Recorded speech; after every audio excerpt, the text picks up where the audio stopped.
the biggest problem that stands in the way for us doing this over and over again and doing it really well is pretty much the hormones of stress. And stress is when your body is knocked out of homeostasis. The stress response is what your body innately does to return itself back to order. And we have three basic stresses. We have physical stress like accidents, injuries, falls, traumas. We have chemical stress like bacteria and viruses and hormones and foods and heavy metals and hangovers and blood sugar levels. And then we have emotional stress, and that's family tragedies, loss, job, finances. And all of those things knock our brain and body out of balance. All organisms in nature can tolerate short-term stress. A pack of coyotes chases a deer. If the deer outruns the coyotes, 15 minutes later she turns back into grazing. She goes back into foraging and grazing, and the stress response is over. But human beings, we're so unique because we can turn on the stress response just by thought alone. We could think about something that's happened in our past, or we can worry about something that's going to happen in the future. And by thought alone, we turn on those same chemicals. And when you turn on the stress response and you can't turn it off, now you're headed for some type of disease, because no organism in nature can live in emergency mode for an extended period of time. So, to answer your question, if you can turn on the stress response just by thought alone, and it's a scientific fact that the hormones of stress downregulate genes to create disease, then it means that your thoughts can literally make you sick. So the fundamental question is, if your thoughts can make you sick, is it possible that your thoughts can make you well? Can you explain what meditation does and what happens in the mind and brain? Sure. So the word meditation literally means to become familiar with. So here's the old self, and here's the new self. And it's not like we just waltz over to the new self in a matter of days. We have to go through this transformation that takes place. And if 95% of who we are by the time we're 35 years old is a set of subconscious behaviors, automatic habits, emotional reactions, beliefs, perceptions, and attitudes that function like a computer program, that's 95% of who we are, where the body has been programmed to become the mind. That's what a habit is. And we're going to begin to change with the 5% of our conscious mind. You can imagine that you can think positively all you want, but if you feel negatively, because you've been feeling that way for the last 30 years, mind and body are in opposition. You could create the most fabulous dream board in the world with all the things you want in your life, but if you feel unworthy, that's mind and body in opposition. The idea then is to recondition the body to a new mind. So here's the old self and here's the new self. And you're going to embark on change. The moment you decide to no longer think a certain way, to act a certain way, or to feel a certain way, you are going to step into this river of change. Because the hardest part about change is not making the same choice as you did the day before. So we think 60 to 70,000 thoughts in one day.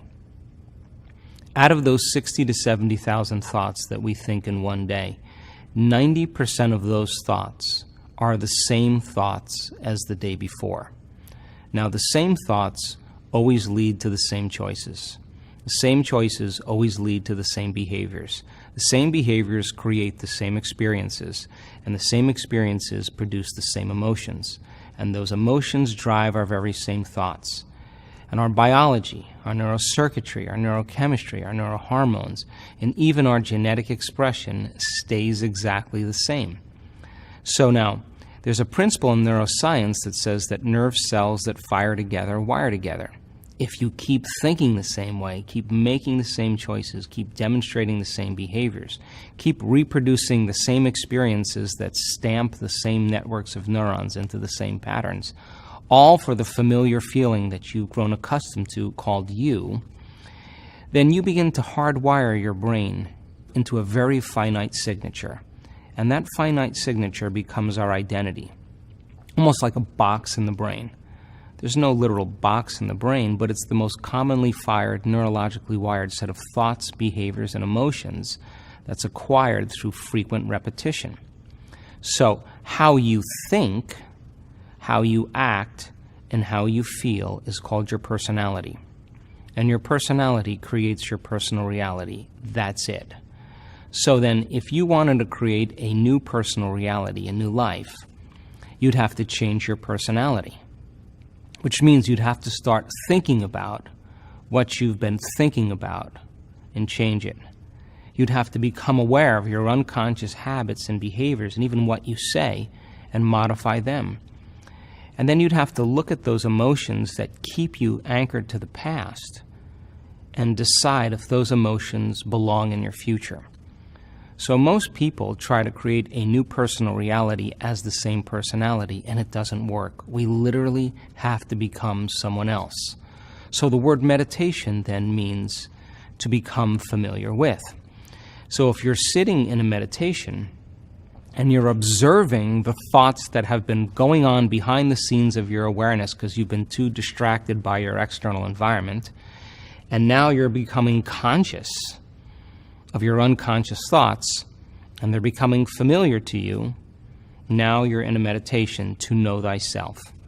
If you're becoming aware of your propensities and your urges, and the body wanting to get up and do things, and you're making it sit there and stay, and you are telling it it's no longer the mind, that you are the mind, and you're becoming conscious of those unconscious behaviors, and they're becoming familiar to you, well, now you're in a meditation to know thyself. And if you can look at the emotions that bring you to a lower denominator and notice them and not begin to experience them, but to observe them, the very act of observation means that you are no longer the program. You're the consciousness now observing the program, and you're beginning to objectify your subjective self. You are looking at yourself through the eyes of someone else, which means now you're no longer the old self. You're pure consciousness observing the old self. That's the first step in the meditative process. We have to light a match in a dark place and become so aware of how unaware we've been that we don't let any thought, any behavior, any emotion slip by our awareness unchecked. So then, if you're sitting in a meditation and you say, what is compassion? What is a better way to be in my life? How can I turn my life around? How can I feel better about myself? And you begin to think about what thoughts you do want to fire and wire in your brain. You begin to review the behaviors of how you are going to live in this new life. The act of rehearsing them mentally begins to change the brain from living in the past to living in the future. In other words, mental rehearsal is going to cause the brain to look like that experience has already occurred. So now your brain has a new installation of hardware. That's priming the brain for the future. If you do that enough times, over and over again, nerve cells that fire together, wire together, it'll begin to become familiar to you. And if you can cultivate the elevated emotion before the experience, in other words, the materialist, the person who's waiting for their wealth to come to feel abundance, they're living by that model of cause and effect. But the quantum model is about causing an effect, which means you begin to experience your own worthiness and your abundance before it occurs. If you can begin to reproduce that elevated emotion, or even healing or wholeness, when you reach that point where you're able to cultivate that emotion over and over again, it'll begin to become familiar to you. So the process of change in the meditative model requires unlearning and relearning. It requires breaking the habit of the old self and reinventing a new self. What we say in neuroscience, pruning synaptic connections and sprouting new connections, unfiring and unwiring and refiring and rewiring, unmemorizing emotions that are stored in the body and then reconditioning the body to a new mind and to a new emotion, no longer signaling the same genes in the same way, but signaling new genes in new ways. Beginning to pull your energy out of the past and beginning to invest your energy into the future. So we use the model of meditation because it's important for people to disconnect from their external environment. If you close your eyes and you eliminate all the distractions from your outer world, the people and things and places, all of a sudden your brain waves are going to begin to change. And you're going to have less attention on your outer world. And if you're seeing less and you're hearing less, and we play soft music in the background, you'll begin to pay attention to more of what you're thinking and less about what's going on in your life. If you sit your body down and you train it to be in one place without doing anything and experiencing the same events to create the same emotions, you're telling your body that it's no longer the mind, that you are the mind. And if you are no longer thinking about the predictable future or the familiar past, and you are present in the moment, that's the moment your inner world starts to become more real than the outer world. And that's the moment you can begin to make substantial changes in your own personal physiology. So the research that we've done, and we've measured over 3,500 brains in meditation, and I can tell you that without a doubt, that you're at your absolute best when you forget about yourself, when you get beyond yourself, when you become nobody, no one, no thing, nowhere, and no time. That's the moment you become pure consciousness. And that's the moment you're no longer living as a body in the environment and time. And consciousness is what actually executes and has the ability to change the brain and body in very unique ways. Now, we already know how to do this. It's just making it a skill. So then people spend the majority of their lives hoping and wishing and wanting and praying that there'll be some type of change within them. But what we're teaching people how to do is not to pray to have their prayers answered, but to get up from their meditations as if their prayers are already answered. Because when they're combining that clear intention of their future with that elevated emotion, they're literally changing their energy, they're changing their brain chemistry, they're changing the way their brain works, they're changing their genetic expression, they're changing their chemistry. They're literally becoming somebody else. And over again, when people do this, it may take them months to turn their disease around. But over and over again, we've seen this. They come back to a certain level of awareness, and the disease is no longer there. And it's almost like the disease existed in the old personality. They're literally someone else. And we've seen it enough times now to know that people reach a certain point with themselves where they feel so whole. They feel so satisfied with who they are. They feel so happy with themselves and their lives that they could care less if they have the disease. And that's the moment it goes away over and over again.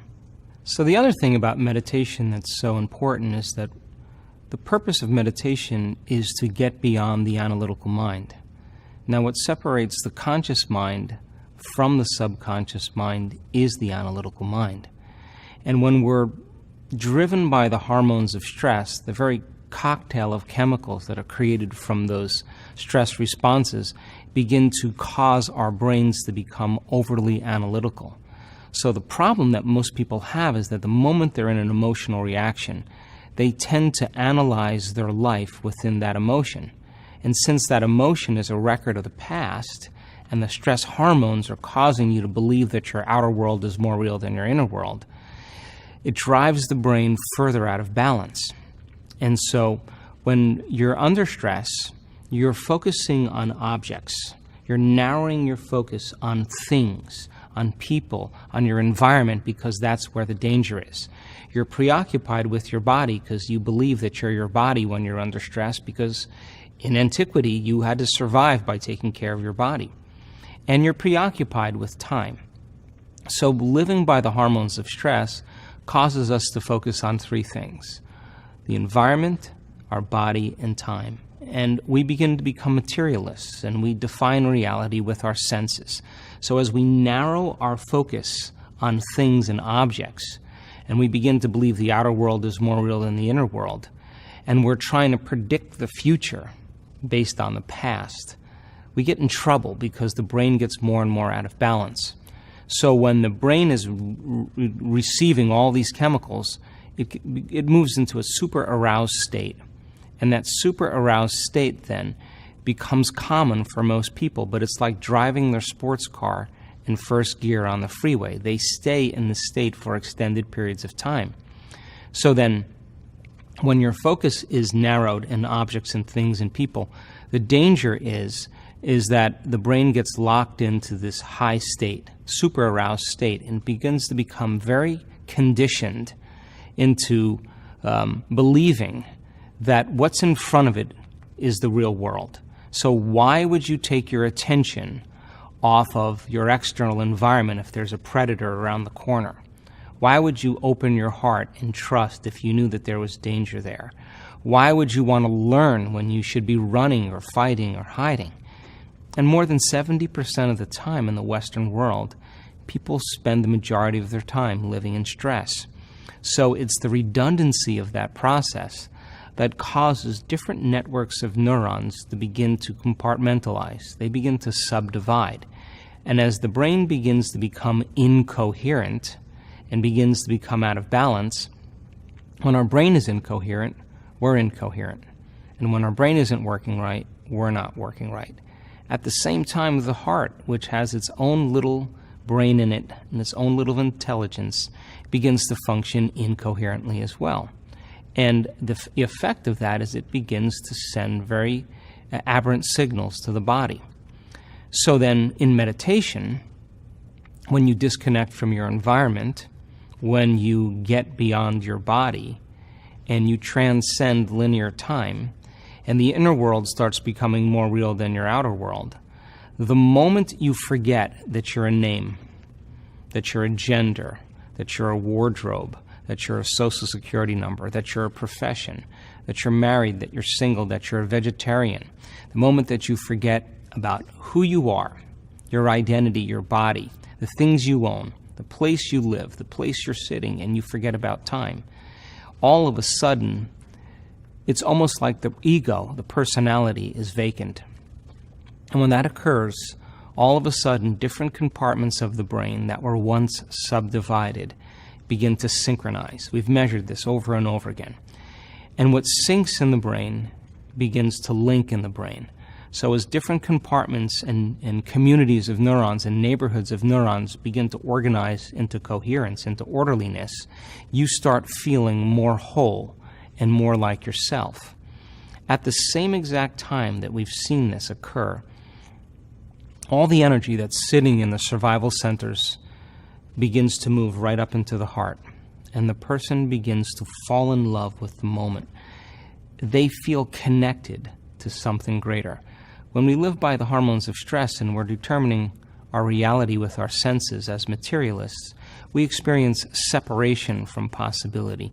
We think we're separate from everything. We're living in a realm where we're defining reality with our senses, and if we can't see it or smell it or taste it or feel it, it doesn't exist. That's what those chemicals do.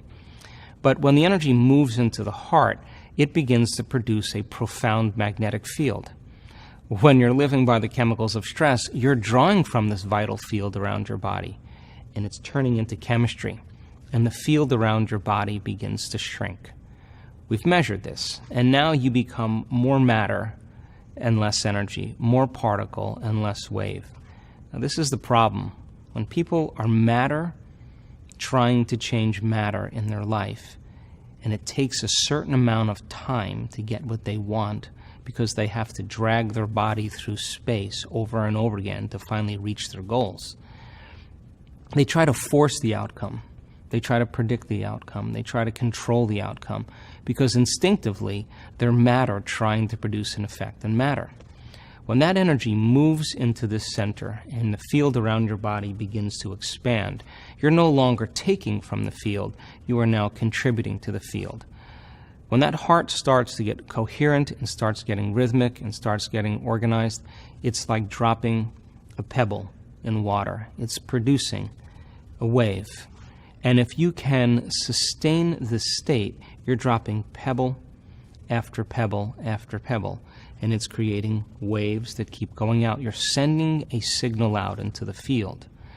If you can feel profoundly and deeply, if you can feel richly, you're dropping bigger stones in the water and they're producing bigger waves. Now, all energy is frequency, and all frequency carries information. And if you had the intent of whatever it is that you wanted to be carried on that wave of energy, that elevated emotion, you would begin to broadcast a new signature into the field. And whatever you broadcast into the field is your experiment with destiny. And the longer your consciousness can linger in that energy, now you are calling your future to you. You are collapsing time, and space is moving towards you because you're creating from a realm beyond matter. You're more energy than matter in this realm. And when that occurs, when the brain is coherent and the heart is coherent, as the heart gets more organized and feels more coherent, it sends a profound signal to the brain. We analyze less, we trust more. We would never try to force the outcome or control the outcome. We trust the outcome because we feel connected to something greater. That state of being can be taught, and it can be sustained, and it can become a skill. And if you're able to regulate those states every single day, and able to get your brain and body working right before you present yourself out into the world, you'll be less likely to react to the people and conditions in your life. You'll less likely have your old habits and emotional reactions run who you are. And you'll less likely be thinking about the same predictable future or the familiar past because you'll be present in the moment. And that is when, that elegant state is when the miraculous and the uncommon begins to occur. And we've seen this in our workshops around the world where we've measured people's brains during meditation and their hearts. It is one of the most magical things you'll ever see. We can be looking at a monitor of a person's brain in real time during a meditation. And we're getting so good at this now because we can predict when it's going to happen. We'll see these little downloads from the field, ba-boom, ba-boom, and we start seeing them, we know something amazing is going to happen.